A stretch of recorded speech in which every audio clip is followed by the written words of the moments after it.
Now it's time to focus on storing book and author data into a database and using EF Core to help with that. We'll start by creating a new project that's set up with EF Core. This new project will be another class library project, and I'll call it Publisher Data and make sure that it targets .NET 8. Next, I'll add EF Core APIs to the project using NuGet packages. There are a few ways in Visual Studio to add NuGet packages to a project, and we'll take the easiest path, Visual Studio's NuGet Package Manager. You can right-click on the project and choose Manage NuGet Packages, and that brings up the Package Manager. This starts out showing what's already installed, so I'll go over to the Browse window. And right away, I'm seeing Microsoft Entity Framework Core SQL Server package and another that's just Microsoft Entity Framework Core. Now, I could start by just installing the EF Core package, which is the second one, but I'll very quickly discover that I still need some kind of a data provider in order to interact with my chosen database, in this case, SQL Server. So this base package only has the absolute core of EF Core, and it doesn't have additional logic that covers all the scenarios. For example, EF Core will need to know what database you're planning to work with, and those providers, along with their special logic, are in individual NuGet packages. So you only need to install the provider you want. And the one I want is SQL Server. To bring EF Core in along with this provider, it's easier to start by targeting just the provider package that you're going to be working with, and then let NuGet's dependencies pull in the rest. In this case, that would include the base Entity Framework Core package right here on the top. The SQL Server package doesn't depend directly on that Entity Framework Core package. If we look here at the details of the package, you can see that it has a dependency on Entity Framework Core Relational. That's where all the logic is that's common across different relational databases that you might be using with EF Core. And if we were to look at the relational package, we'd see that it has the dependency on that base Entity Framework Core package. And just as an FYI, that base package has a dependency on .NET 8, which is already installed on my computer. I know that by starting with EF Core's SQL Server package, I'll get all the packages that I need, and I won't have to go back and keep installing the other ones. So once I've clicked on Install for the SQL Server package, NuGet will kick off and go find all the other packages it needs to pull down. When it's done, I can see the EF Core SQL Server package has been added to the CS_proj file. I could have just added that directly into the CS_proj file and not bothered with a NuGet package manager. And in fact, when you look up NuGet packages on NuGet.org, you can see the various commands you can use to install them. As long as I have access to the package manager in Visual Studio, that was the easiest path for me. Now that EF Core 6 is in the project, I can go ahead and build a data model to drive the persistence of my books and authors into the SQL Server database that I'll be using. I'll overwrite the class file that was created with the project. I'll name the class PubContext because it will be using EF Core's DBContext class. And the class needs to inherit from EF Core's DBContext. Visual Studio recognizes that DBContext is part of the Microsoft Entity Framework Core namespace that's already part of the app, so it automatically puts the using statement up there. The DBContext provides all of the logic that EF Core is going to be using to do its change tracking and database interaction tasks. And for those of you who've been using EF6 and haven't yet seen any version of EF Core, I do hope you already feel a sense of relief in seeing the beginning of how similar EF Core is to Entity Framework 6. A DBContext needs to expose DB sets, which become wrappers to the different types that you'll be interacting with while you're using the context. The first DB set that I want to create is a DB set of author type, and I'll call that authors. Visual Studio makes it easy to discover and fix needed references. The data project does need to reference the publisher domain, and I'll use the quick action again to easily add the reference to the project. At the same time, Visual Studio also adds the using statement for publisher domain because it knows that I need that as well. Here you can see that the project reference has been added to the CS_proj file. I'll also add in a DB set for the book and rename the class file to PubContext. How you define your DB context is important to how Entity Framework Core treats your data at runtime, as well as how it's able to interact with the database, and it can define how you use the model in your coding. Because I've exposed both of these DB sets, I'll be able to directly query the authors or the books in my code. The DB context also affects how EF Core infers the database schema, whether you're working with an existing database or you're going to let EF Core create the database using this model. For example, EF Core will presume, by its conventions, that the table names match the DB set names.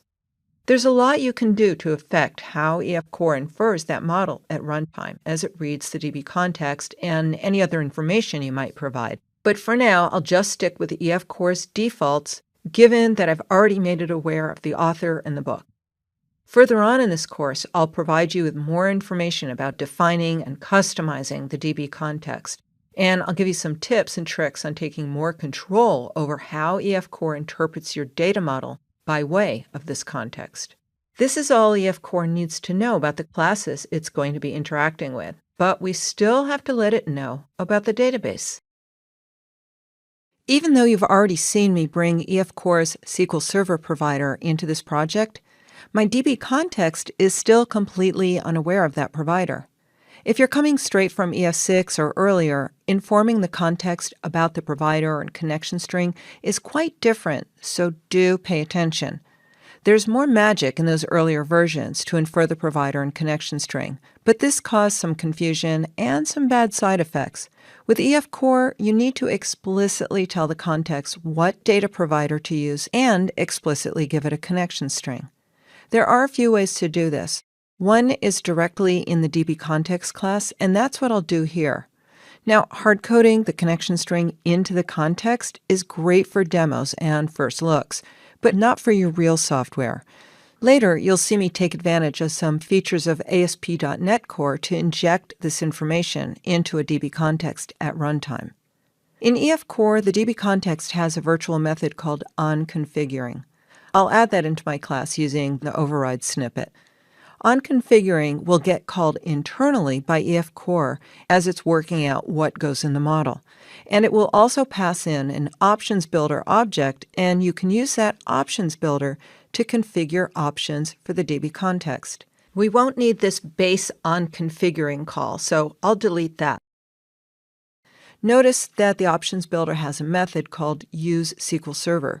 That's an extension method, and it's available because I've got a reference to the Microsoft Entity Framework Core's SQL Server API. If I had pulled in the SQLite provider, I'd have access to a method called useSQLite. And if I had referenced SQLCE, I'd have useSQLCE as an option, and so on with other providers. So I'll choose the useSQLServer method, which expects a parameter that's the connection string. And this is how, in a single statement, I can tell the DB context, hey, you're going to be working with SQL Server, and here's the connection string to the database that I want you to use. And that points to the local DB SQL Server instance and specifies that the database is called pub database. Now, in my case, the database doesn't exist yet, but there are a number of ways to let EF Core help you create a database. And that's possible because EF Core is able to read the model that this DB context describes based on the classes that it's pointing to. And it can do it on the fly at runtime, or you can explicitly do this at design time. And you even have the option of letting it create the database directly or just having it create SQL scripts. The first time EF Core instantiates the pub context at runtime, it will trigger the onConfiguring method, learn that it should be using the SQL Server provider, and at the same time be aware of the connection string. So that way, it will be able to find the database and do its work. With all of this in hand, we can already let EF Core read data from and write data to the pub database. I'll start by making sure that the console project also refers to the new publisher data project, and then I'll get rid of the initial hello world call. For this very first demo, we'll cheat a little with a method that's good for limited scenarios, beginner demos being one of those scenarios, in order to quickly make the database available. The cheat is that I'm going to instantiate the pub context, drill into its database property, and then call the ensureCreated method. This will cause EFCore to read the provider and connection string defined in the pub context class, and then go look to see if the database exists. If it doesn't, it'll read the context and determine what the database should look like, then go ahead and create the database on the fly. In my case, the database doesn't exist yet, so EFCore will perform that task when I first run this program. Next, I'll quickly add in a method called getAuthors, and I'll make sure that the program calls the method as well. This creates a new instance of the pub context, then drills into the authors DB set that we defined, and calls a link method toList. LINQ stands for Language Integrated Query and is built into C# and into VB.NET. The toList method forces the query to execute on the database and returns a list of the objects. Once those are returned, I'll iterate through the list and spit out each author's name to the console. If I expand Visual Studio's SQL Server Object Explorer, you can see there's no pub database yet. Now I'll debug this little app by pressing F5. There's a short pause while EFCore looks for the database and then tells SQL Server to go ahead and create it. Then it outputs the message from the getAuthors method. But we haven't put any authors into the database yet, so there's nothing listed here, just the message that the console app spits out by default after it's finished processing. But when I refresh the list of databases in the SQL Server Object Explorer, you can see the pub database is there now. And drilling further in, there's the authors and books tables, and even further, all of the columns that were created based on what the DB context learned about the author and book classes. And using EFCore's conventions with some input from the provider about how to translate .NET types into database types. I've added another method called addAuthor, which creates a new author object. And keep in mind that because we're using the author type directly, you'll need a using statement for publisher domain at the top of the file. Then instantiates the pub context again. This time, I'm using an add method on the authors DB set to add this new author object to the authors DB set. So now the context is aware of this new author. And finally, I call dbContext save changes. That method triggers EFCore to open the database and push the author into the authors table. Notice that my program now calls getAuthors, then addAuthor, and then getAuthors again. Now when I run the program, the first getAuthor will still be running against the empty database. But after I call addAuthor, the second time I call getAuthors, it will finally discover some data and relay it to the console. So let's go ahead and debug the app again, and now I can see the output from the second getAuthors call, showing the author name, Julie Lerman. Now I'm going to go back and modify the addAuthor method, changing the author to our sweet dog, Josie, who is in Newfoundland. So I'll pretend that Newf is currently her last name. Now when I run the program, the first getAuthors call shows the Julie Lerman author that already exists in the database. Then the addAuthor method adds Josie. And then the second getAuthors call lists all of the authors. So that means seeing my name again and Josie. And if I open the authors table, you can see both of those names listed. Notice also that each row has the ID populated. By convention, EFCore knows that SQL Server will generate those IDs for me because another convention for EFCore is that a property called ID is a primary key. So I didn't have to worry about providing values for the IDs when I created the authors.